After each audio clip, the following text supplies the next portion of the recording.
I'm Armida Carr, bilingual speech-language pathologist, owner, and founder of New Horizon Therapy.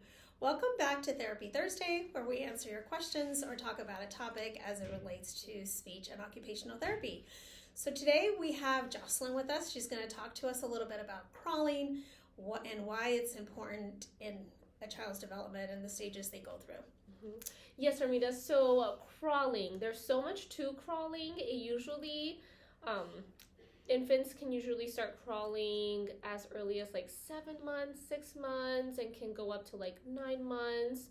I think the biggest thing to know is that we really want them to truly master that crawling process. Sometimes babies are always on the go and they want to get up and start walking, but instead of them just crawling for like 2 weeks, we truly want them to have like a good time spent within that crawling development.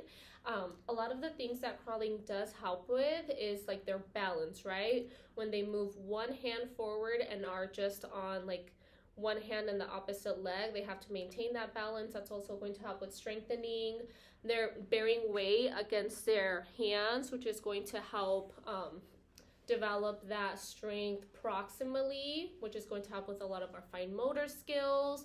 I know we've talked about before that development usually occurs proximal to distal, so beginning with our trunk and then growing out to our little fingers and making sure our fingers are moving independently, and that's kind of like an essential part of what crawling does. Is it helps build those fine motor skills.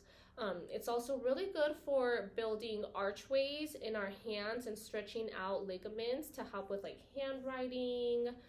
Also going to help with our visual perceptual or ocular motor skills.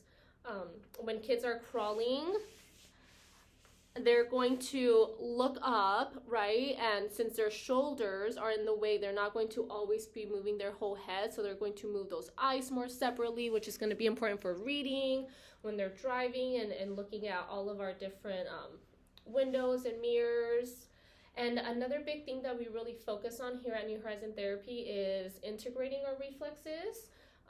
So there's a couple of reflexes that we're born with that help us interact with the new world as an infant, but after a certain amount of time or age, we want those reflexes to be gone, and crawling is what helps with that, and making sure that those reflexes leave before like about a year old, so that we are making more of the voluntary movements and actions instead of our brain having those reflexes still have us do certain movements.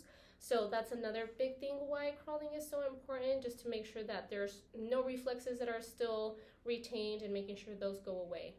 All right. Awesome information, Joselyn. So if your child has difficulty or has not began to crawl and you're seeing him, they're going into that 1 year mark, definitely give us a call, ask questions, and we'd be more than happy to answer them and kind of guide you in the right direction. So thank you again for joining me on Therapy Thursday, and so glad Joselyn was here today with me, and we look forward to seeing you next time. Thank you. Bye.